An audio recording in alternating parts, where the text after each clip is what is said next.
Hey,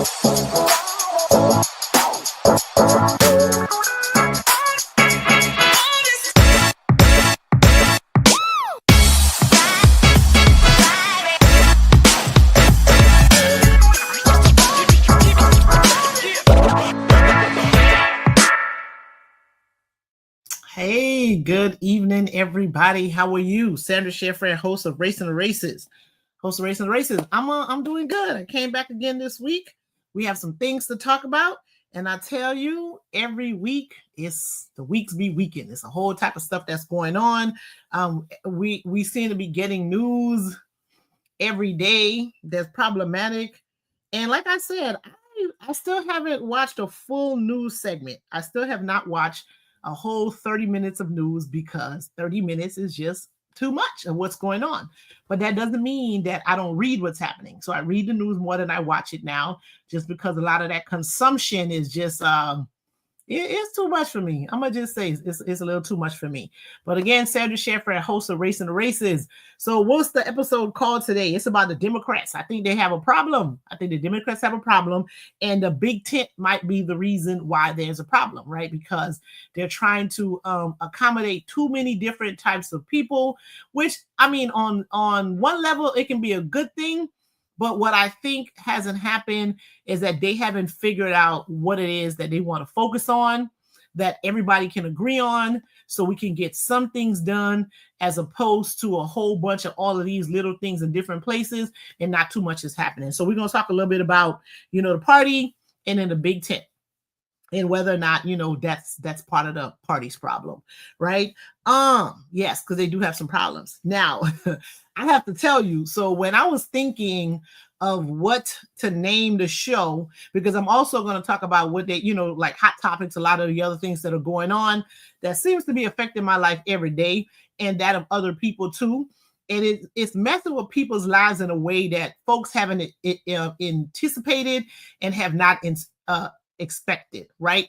Now, so, I mean, the people who knew or who paid attention to 2017 to 2021 is not surprised by what's happening.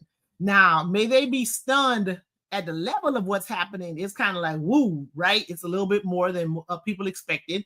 However, if you were one of the people who believed that Project 2025 was going to be something that would have been implemented by this administration, then you're not shocked at all, because they said it. They're not doing anything right now that Project 2025 didn't say that they were going to do. Dismantling the education, cutting government, cutting Medicaid, Medicare, all of these different social programs, USAID, they don't want to help, refugees or even farmers in this country. So they said they were going to do all of those things, right? They probably need to give like the real reasons why they're doing all of it, but they absolutely said that all of these things was going to happen. And for those folks who are like, wait, what? We didn't know. Yeah, you kind of did know. Well, you should have known, but I think you did know. You just didn't like the messenger. You really just didn't like the messenger, who it was that was telling you about all of these things that were going to happen. So because you didn't like the messenger, you didn't listen to the message, and here we all are, right? And it's unfortunate. It's unfortunate that sometimes, because people don't like the messenger, they will listen to a lie before they pay attention to the truth, right? And so this is kind of what we're living through right now, is that, people didn't like the messenger. We're dealing with the consequences of what's going on. But again, like the last few shows I've done, we don't complain without trying to figure out some sort of, without giving some sort of solution to what it is that we can do, right? We've been talking about that. So Florida and New York has the ability to flip the House. Well, they might have had the ability to flip the House until them two Democrats died, but, and that's not funny. It's just really unfortunate. We had two senior Democrats, senior in age. They were like, one of them, he had just gotten elected. He took over Sheila Jackson Lee's seat, died the day after the joint House session speaking event. And then another U.S. House of Representative out of the state of New Mexico. He was a long-term House rep. He passed away last week sometimes, right? So within a week or so, you lost like two folks in the party. Now, those areas, from my understanding, are solid Democrats. So once those governors decide to go ahead and schedule those elections, then, you know, they may go very well happen and they stay blue. And so we can, you know, flip the House, right? But for right now, there's an opportunity for Florida and New York to elect 3 Democrats in order for them to go into the House of Representatives and make Hakeem Jeffries the new Speaker of the House, right? So that's U.S. House District 1. It's in the Panhandle, and it's House District 6 in Florida, which is out there near on the east coast of Florida, Daytona Beach, you know, that area. So that area, they have an opportunity. That's Gay Valmont is running, and the other person on the 6 is his name is Josh Wheel. So they have stuff on social media. You can go check them out. They have their website. You know, what you want to do is, if you know people in that area, it's important to just call them, talk to them, see if they'll go out and vote for them. I mean, money is good, but they use the money to reach out to folks to get them to vote.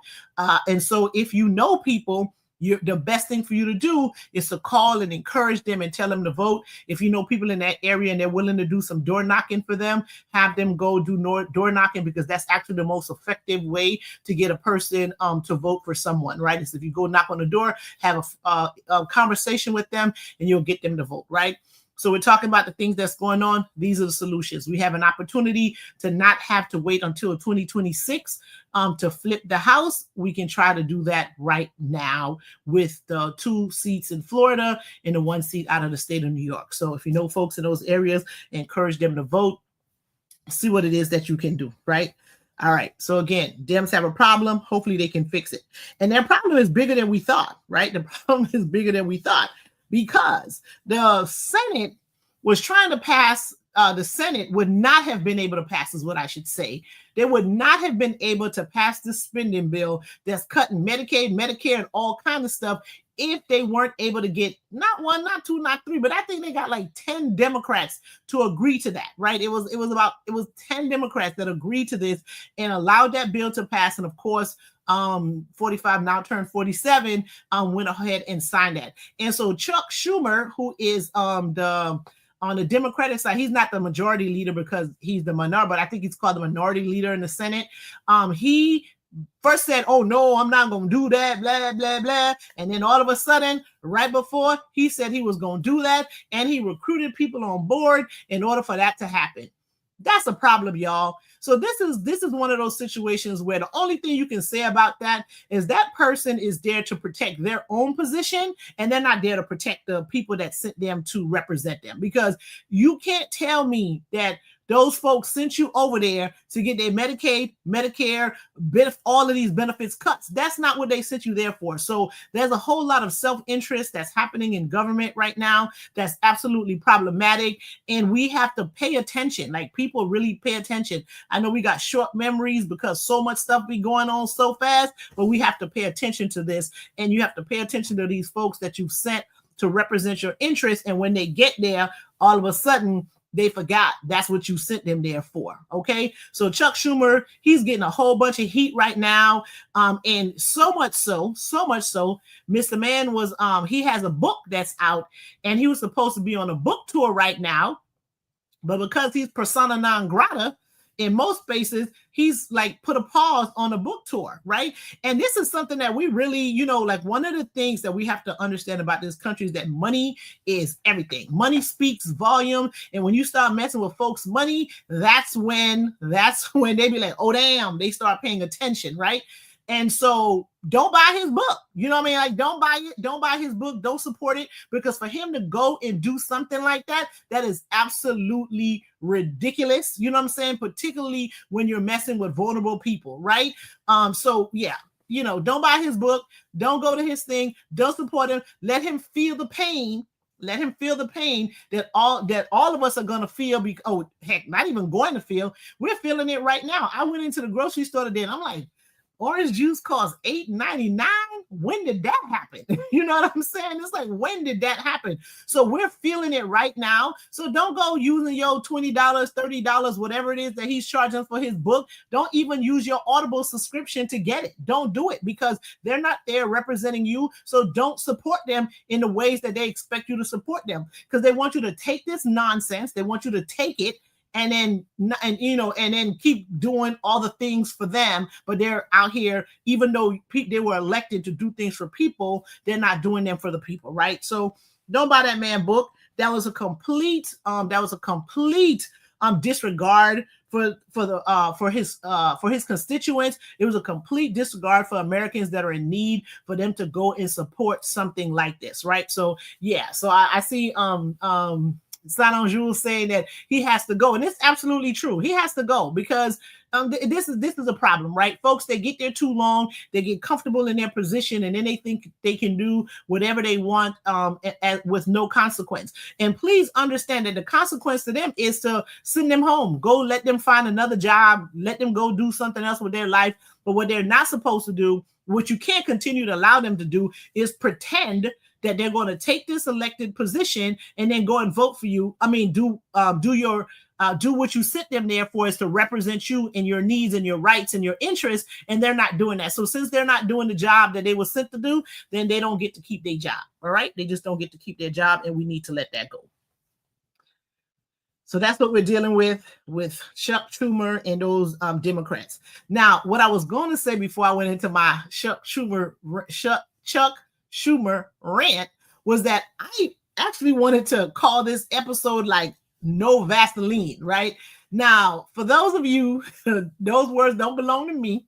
They belong to Ice Cube, right? And if you're familiar with that song, right, there's a couple parts of that song that I'm not gonna go quote it because I don't need to be getting flagged or whatever for using people's stuff, but this is for educational purposes only. But I straight up was like, yeah, this is a straight up no Vaseline zone that we're in right now, because the things that are happening, this is beyond just gangster. This is straight up like, oh my goodness. Are we really in America, and our people, are we really going to sit back and continue to just witness this happen and not do much, right? So there's some small bits of resistance that's happening. There's small bits of resistance. People are doing what it is that they can. Here I am, like, I'll come, we'll talk about it. I'll try to say, this is what you can do. This is how you can help. And at this point, this is what all I can do with the platform that I have. But I'm telling you, like, this straight up feels like a no Vaseline zone, because these folks are just doing some things that is like, oh my goodness, right? Now, for one thing, especially with the federal employees, I mean, my heart truly goes out to them, right? People went into government because of the security of your work. You know what I mean? As long as, your evaluations were good, you could stay there, stay in your one job, you get your pay, you get your, you get your benefits, you get your pension, you can go retire, and, and it's a good life. Like, you don't make as much money as like if you were an entrepreneur or maybe like in private industry, but you had that job security, you had a good retirement plan and all that stuff. And so life was good for the most part. This dude is literally trying to get rid of half of the employees in the federal government, right? You just hear numbers like, oh, we're going to lay off 50,000 people, 60,000 people, 50% of this, and they throw out these numbers, and you're like, they're saying numbers, but this is real life. This is people's lives that's being impacted, right? And it's not only the person who loses their job that feels this. It's all the, if they were living in a community and they were shopping in that community and they were investing in that community, now that their income is gone, that's impacting the community that they live in. They probably can't take their kids out to the movies or do certain things, or they may have to change their neighborhood and do all of these things. So it's not just the person that loses their job that's impacted by that. It actually has an impact on people's spending power, and in their spending power, it affects small businesses, big businesses, industry. It is just like, I'm telling you, this is some serious stuff that we're dealing with right now, and people just losing their positions like that. But at the same time, as I started when I said, it's not that they weren't told or they weren't warned, or that they shouldn't have known that this was going to happen. They said they were going to do it.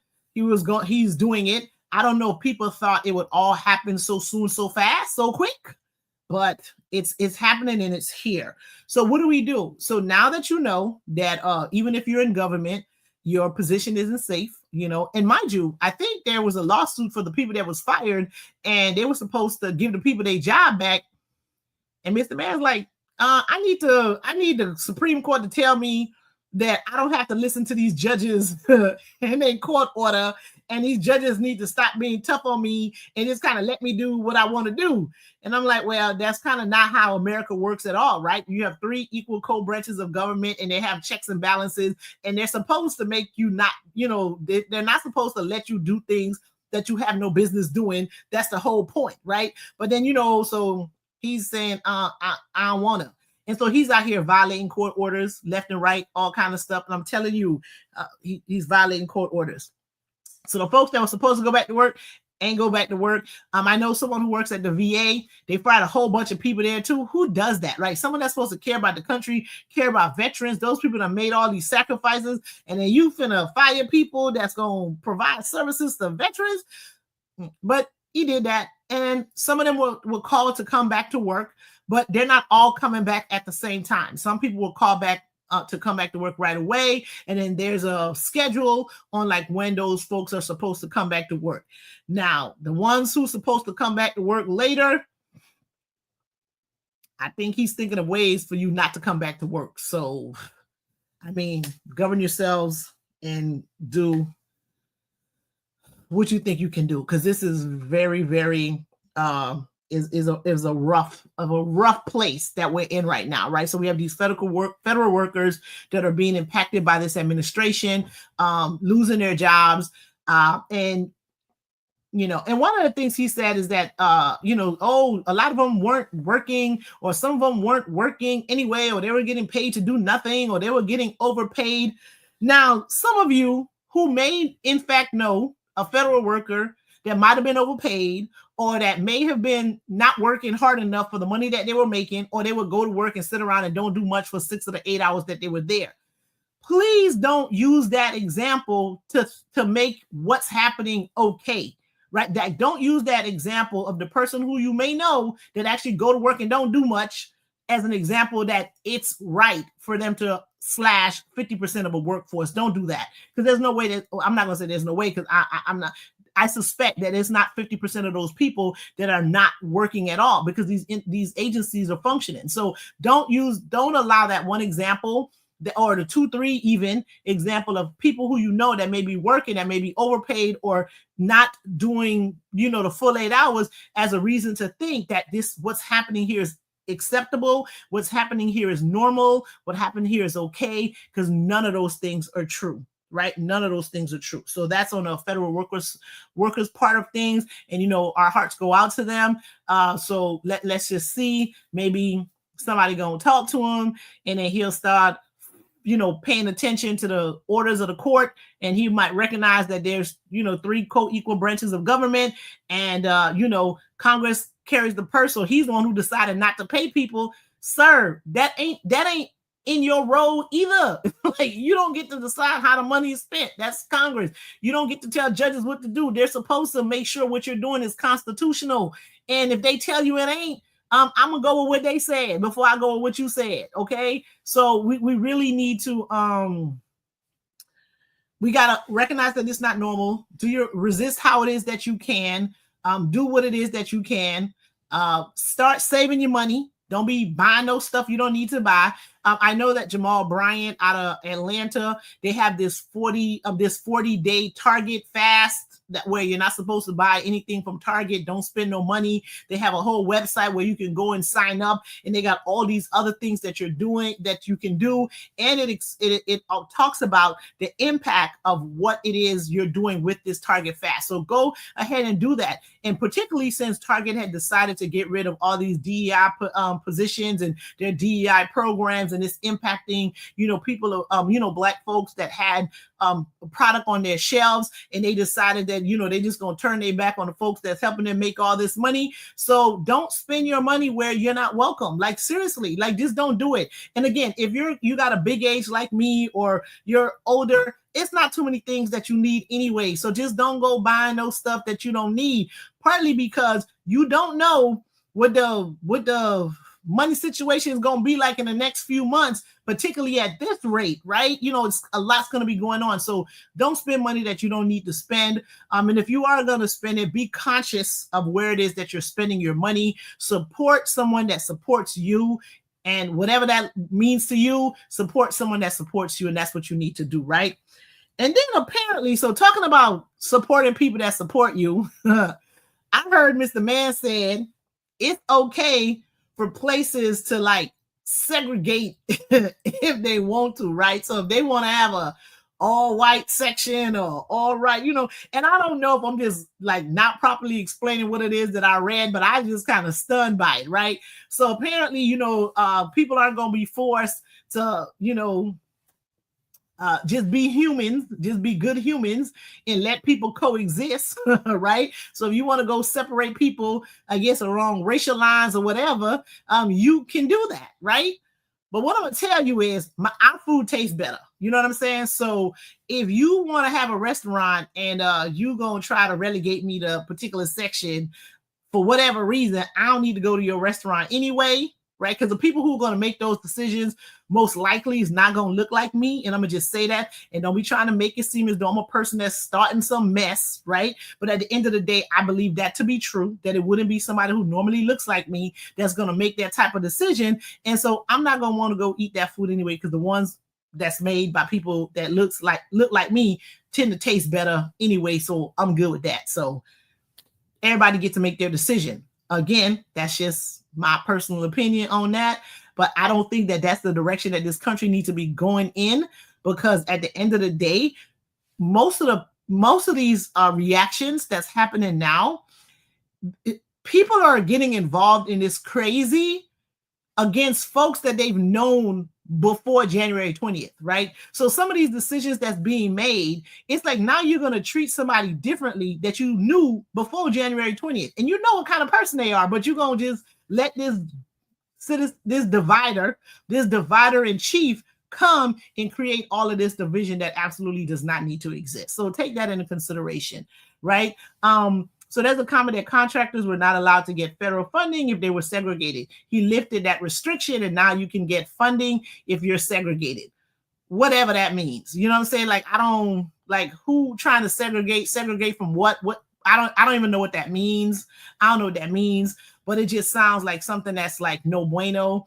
And thank you for the explanation, but I still don't understand if you can't get federal funding if you were segregated. Like, who's doing that? Like, who is still trying to do something like that in 2025? That might have been something from the 60s, but even once things were integrated, I guess, it shouldn't have been something that's a policy that even should have been necessary to even reverse or even have a conversation about, right? Because I can't see how that's something that should be a conversation. Because if you were doing stuff for 60 years and it was working, like now because this man tell you that you can go ahead and do that, like you want to do that, like what?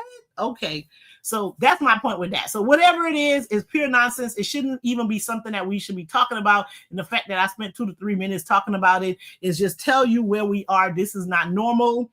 This is not normal. And we are straight up in a no Vaseline zone. This is crazy. This is crazy. So all my Ice Cube ODs, y'all know what I'm talking about. This is straight crazy talk, right? So we're doing that. We're going to breathe. We're going to breathe. And so it's a couple of things that I wanted to talk about.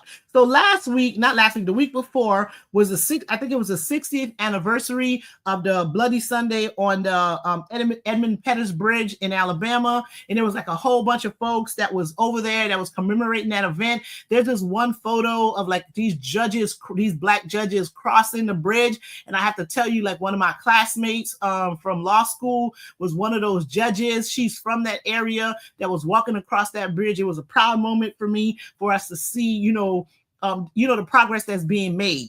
And now I think that's part of the problem, right? That some people are hating on the progress that's being made, right? And then when we talk about the progress, these numbers, they're not big numbers. Like they're numbers, but they're not really big numbers, to the point where people should feel so threatened that they're out here about to dismantle America because they're mad about the progress that's being made. That's just so wild to me. I don't understand. But here we are. So then while I was thinking about that, I'm like, because clearly folks are mad about the progress that's being made. And I don't know what they're more mad about, right? Are they mad? Are they still mad? I should say, because we know they was mad once Obama got elected, and they were really mad once he got reelected, because that's how we got Tea Party, that's how we got MAGA, that's how we got all of that stuff. Because they were like, yo, what happened? How is it that we ended up with this black dude and he was president twice? All right. So I know they were big mad about that, right? But then, they got their days of, 45, and they realized, ooh, that was a mistake. So they put Biden in, and then now, the propaganda machine made it seem as though Biden wasn't doing a good job, and then the Democrats didn't do a good job of telling everybody what it is that Biden was actually doing that was beneficial to the country. So here we are, we're back with 45, now 47, right? So I'm trying to. So when I say, are they still big mad about Obama? Or is it that people who are really accepting this and trying to normalize this, are they mad that Kamala got so close, right?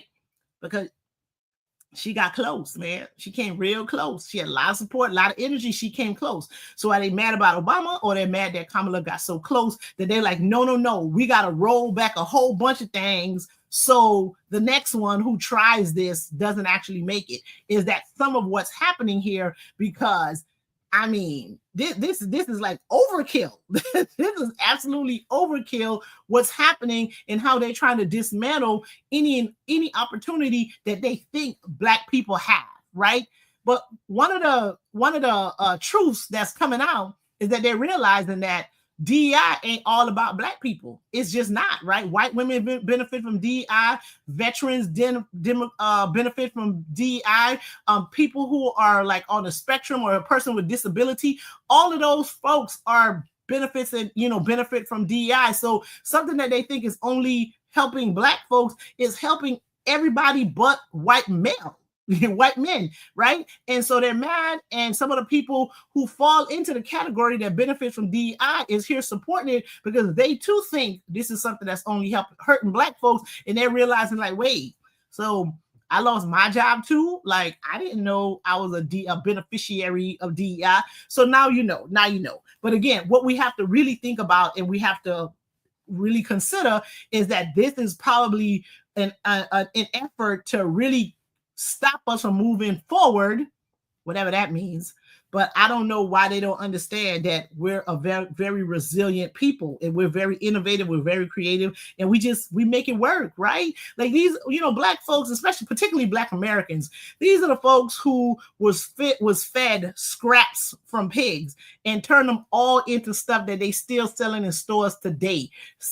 They're selling them. Those are things that you can find in fine dining establishment, right? So whatever mess you give us, we're gonna make it work. We're gonna make it grow. We're gonna make it magic. It's just gonna be awesome. So all of these efforts, you just stressing yourself. You're just stressing yourself because we're gonna be all right no matter what it looks like. I'm just letting you know we are now. And we know how to suffer, even though we shouldn't have to. We definitely don't want to, but we gonna be all right. You know what I mean? We're gonna be all right. And whatever all right looks like, right? We're gonna be whatever that is, right? But at the same time, we need to be cognizant.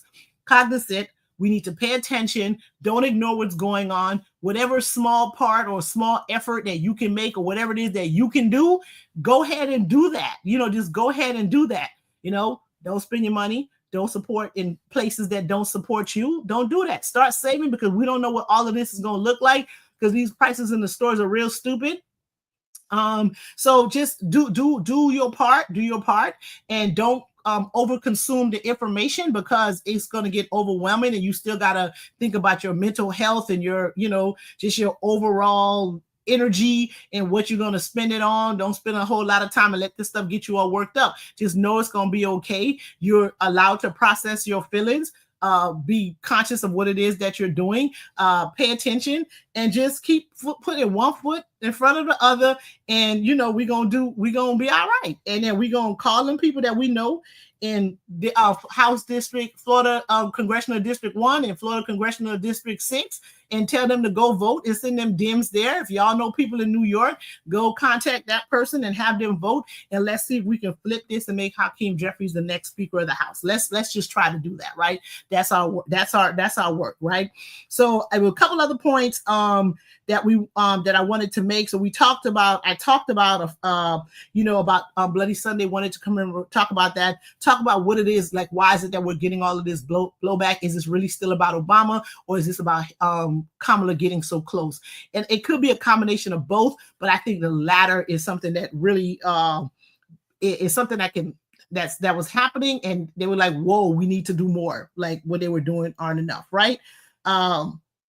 And then I talked about the people who are losing their positions. We got to pay attention. So now I'm going to make two more points, and then I'm going to close this out. I was trying to stick to 30 minutes, but I talked a little bit more than I wanted to, but I'm going to make two more points before I close this out. One of them is going to be about immigration. The other one is going to be about the Broward County School Board. Okay. Immigration. So I'm in that space. Okay. Let me tell you. So there's a whole lot of buyer's remorse. There's a whole lot of regret happening, right? Particularly in some of these communities. And I know the Venezuelans are the ones that's making the news like every day. There's a whole bunch of them that in South Florida, especially with Miami-Dade County, because Miami-Dade County went red. We were like, wait, what? Miami-Dade County was straight up red. They went Republican top to bottom, and they're feeling it already. They're feeling it. They've been feeling it for like more than a month already. They were feeling it, right? And one of the communities that was impacted the most, it seems, was the Venezuelan community, right?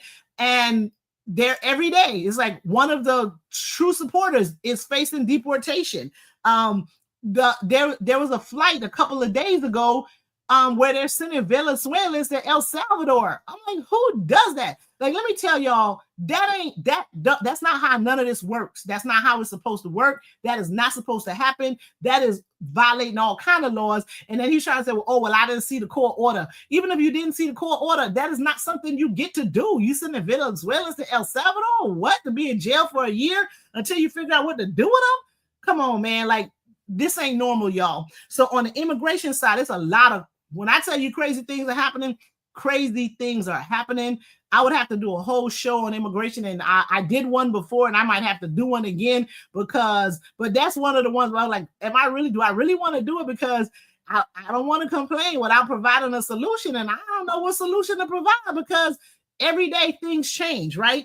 And it's getting so much so to the point where, like, if you're a lawful permanent resident in the United States, you need to think 2, 3, 4 times before you go travel and go somewhere, because they're also preventing lawful permanent residents from coming back to the United States, because they can tag you as like, oh, you come from a country that's on our terrorist list, or you're from one of the countries that we're thinking about banning, or you participated in something, some sort of protest that we don't agree with.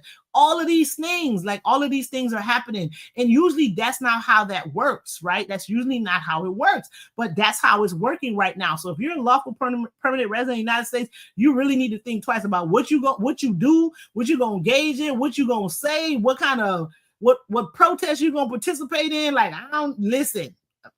You just need to be real careful, because you're not safe. Like, you're not safe. I mean, one of the things that was talked about was how there's this cancer. I think she's a professor at Brown University doing cancer research, something like that. And they sent that lady back to Lebanon. Like, you can't come here. Like, what?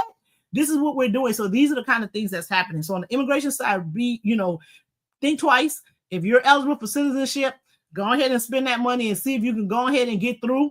I even think that they're going to probably try to find ways to make that even harder, even though that's really what they should be encouraging. If someone's eligible to be a citizen, they should apply.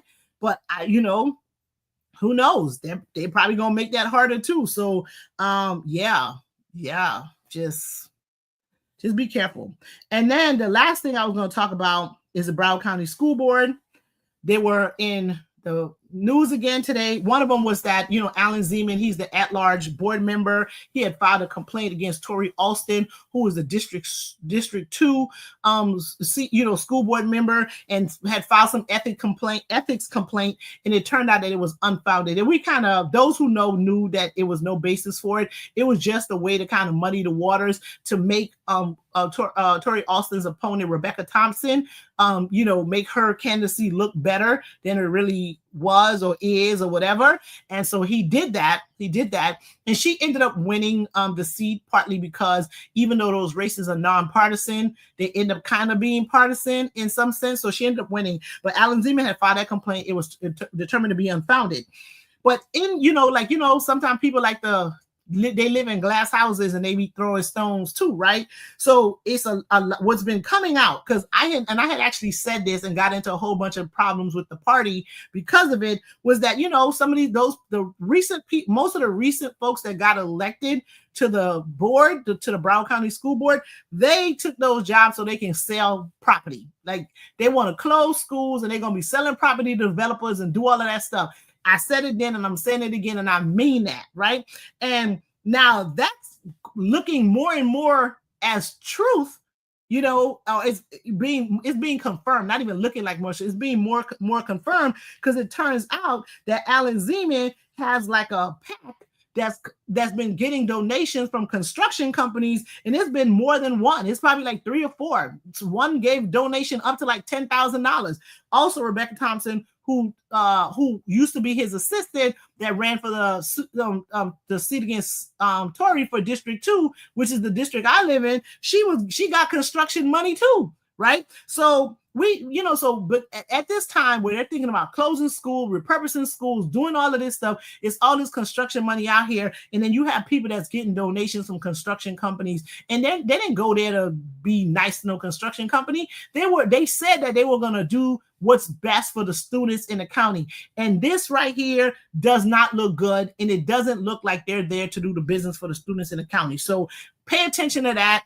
I did say that they went there, they're going to be selling schools, selling buildings, repurposing, doing whatever, giving their friends contracts, this, that, and the third. And it looks like that's exactly what they're going to do. They're getting, they got donations for their campaigns. Alan Zeman is up for a re-election in 2026. So y'all need to think twice about that before you go make that decision and vote for that man. And then even like his family members are getting contracts from the school board. Man, y'all, that just don't look right. Even if it's allowed, we shouldn't. None of this looks right, right? So those of us who have children in the Broward County school system, pay attention to what's going on. Hold these board members accountable. Go to these meetings and make them explain themselves, right? Make them explain themselves to you about why it is that they're taking construction money when they're supposed to be doing what's best for children. Because it's starting to look like they gonna do what's best for construction companies, right? So pay attention to that. All right. So thank you all for sitting here, taking time with me. So we still have work to do. Call your friends. And Florida Congressional District 1, Florida Congressional District 6, those are the people that's trying to go to DC. Let's try to flip their house. If you know people in New York, go ahead and do that. Target Fast is real. Don't go spending your money over there because they don't respect you, don't want to respect you. Don't spend your money over there. All right. And don't spend money you don't need to spend, because it's gonna get rough. It's gonna get rough. Don't spend money you don't need to spend. Last week we had Dr. Touchstone out of the city of a commission out of West Park. She was saying, like, you may need to start growing your own food or stockpiling stuff in your house. You know what I mean? Do that. Turn part of that garage into like because now they got these things where you could grow stuff in the containers in the with the lights or whatever. You may need to start figuring out what you can grow yourself, because we have to come to solutions. Think about these things. I'm just gonna tell y'all again, what's happening with immigration ain't normal. It's not normal. It's inhumane. It's not okay. Even though you may not be happy with the fact that there's so many undocumented immigrants. I explained this in a previous show where I said part of the reason why we have so many undocumented immigrants is because there have been no comprehensive immigration reform since 2000. That was 25 years ago. When Bill Clinton left office, he had put in a program that lasted only 120 days to allow people to adjust their status to that of lawful permanent residents and give them a path to citizenship. That was 25 years ago. Yes, you're going to stack up the illegals if you don't do anything comprehensive to give people a path to citizenship for 25 years. So don't make it seem as though this is a whole big old problem because people are coming across the border. That's not really what it is, because there are people that have been here 20, 30 years that's proven that they're hardworking, that they're not convicting felons, they're not the bad hombres, they're not none of that. And they should be able to get a path to citizenship, but there's been no comprehensive immigration reform that allow for that. So don't continue to allow them to demonize and make immigrants seem to be terrible people, because what they're also finding out is that they're not. Because you have there's a story that's in the news where he's a American person married to a Peruvian woman. He voted for 45, now turned 47, and now they about to send his Peruvian wife back, to Peru.